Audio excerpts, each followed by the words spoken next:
If you're a big swim team and you like to order a lot of gear, maybe you ought to check out Swim Outlet Team Division for these reasons. Swim teams receive a 10% discount on bulk orders. Swim teams or organizations get an 8% commission on referred sales. You'll also like their customization services, which is affordable and available at all times during the year for all team gear. With over 50,000 items in stock, you can get most anything you want. Swim Outlet Team Division. You need to try it out. You'll be glad you did.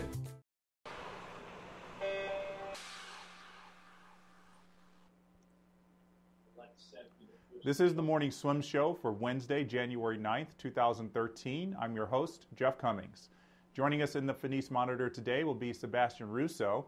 The senior at the University of Florida just wrapped up some typically tough holiday training down in Gainesville, including a day trip to train with the Air Force Elite Forces Group. And Sebastien joins us now in the Finis Monitor from Gainesville. Sebastien, good to see you. How are you today? I'm great, thanks. Thanks for having me. Good to have you. So let's talk about this day that you and the rest of the men's team spent out at Patrick Air Force Base on Friday. Essentially, it looked like it was just a day-long dryland training session with kettlebells and running, push-ups, pull-ups, a little bit of swimming. What were your thoughts on the whole experience? I think it was a great experience for us. It was a great opportunity that we had, and we're really appreciative of this opportunity that we got. It was something very different to what we normally do. We don't do obviously as many push-ups as we did that day, but I think the greatest part of it was that it helped us as a team to come together and accomplish something as a team. Yeah, Yeah, when you're talking about team performance, that group push-up thing where you all are in a circle and you got your feet on the guy's shoulders behind you. I mean, how difficult was that?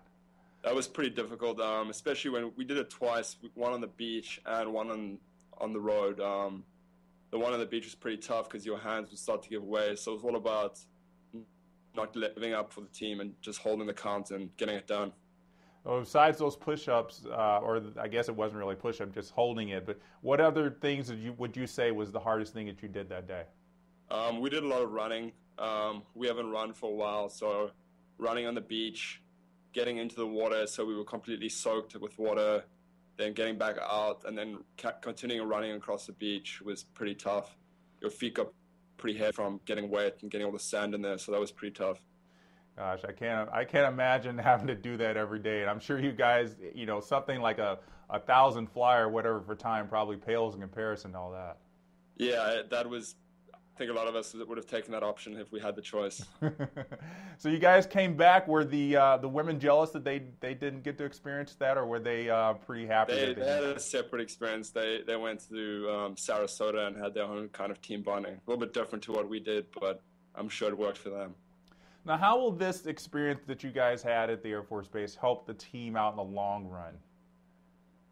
It's just being able to talk to those guys and seeing how important it is to be a part of a team, not because it's more stress that they be a team than it is for us.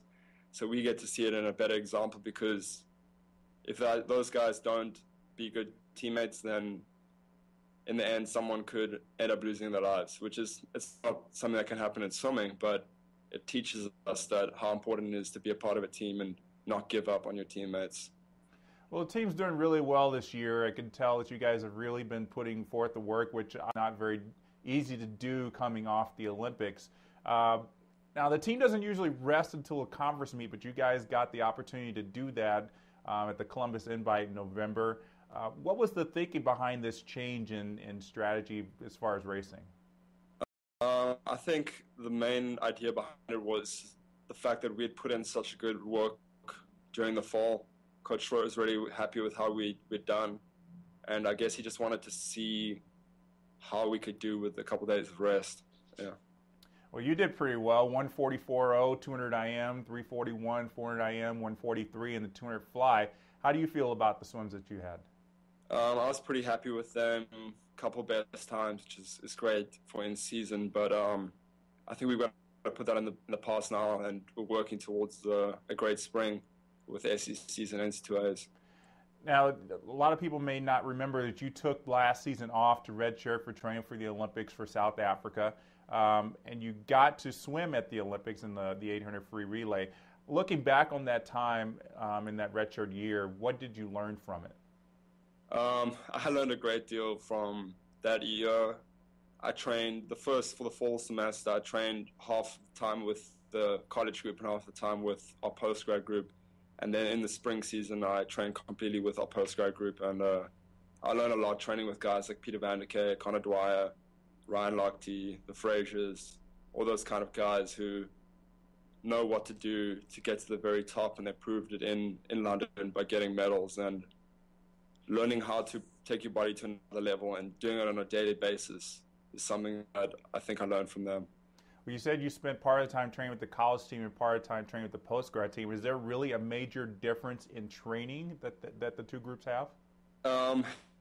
There is, because of the fact that especially in the spring, because we start getting closer to our rest meet, but I felt like it was more of a continual grind with the postgrad group. Obviously, we didn't have as many meets as the college team does, which makes it harder. So it doesn't break up your program as much. So I think it's just a daily basis of coming in and doing a lot of hard work. We talked to Elizabeth Beisel about a month ago, and she said she had a little bit of a hard time getting off the high of the Olympics and then coming back almost right away to get into college swimming. Was it an easy transition for you?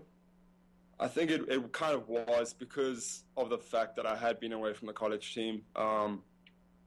Obviously, when I left, I didn't think it would be as hard as it would be being away from the college team. And I was at most of the dual meets that were in Gainesville, so I was there supporting the team. But it was pretty hard for me to be away from the team and have that feeling that I couldn't help when I wanted to. And so when I got the chance to be back in the college team, I've been looking forward to it for a long time. So I feel like I hit the ground running and just wanted to contribute as much as possible to the team. Well, when you were last at the NCAAs in 2011, you were top three in your events. Everybody's looking at you to be a title contender this year in those IMs, 200 fly. I mean, what? Obviously, it's a goal of yours to win NCAA titles, but how are you approaching it differently than you did in 2011? I think I've learned a lot since 2011. I think the main focus for me is not really to be thinking specifically about winning a title, but just trying to contribute as many points as I can to the team in any way possible. One more question I had for you was your plans after you finish at the NCAAs. This is your senior year. Are you going to be continuing to train with the postgrads there in Florida? Well, this is actually, because I redshirted, I have 2 more years, so I'm actually a junior, which I don't think a lot of people know, but yes, I am a junior, so I have 2 more years of eligibility. So I'll be done in 2014 at NCAAs, and then the plan is to stay in Gainesville until 2016. Well, I did not know that you are a junior. Well, that's got to make the NCAA landscape a little more interesting, knowing that you got two more years. And yeah, that probably makes it a little more little easier to start playing your post-grad career, knowing that you really only have those 2 years until the 2016 Olympics. Yeah, no, I agree for sure. Well, Sebastien, thanks so much for joining us today. I'm sure you guys are just so happy you're done with that training last Friday. Probably everything is downhill from here. Yeah, I think so. All right, well, good luck at your conference and NCAAs, and we'll see you down the road.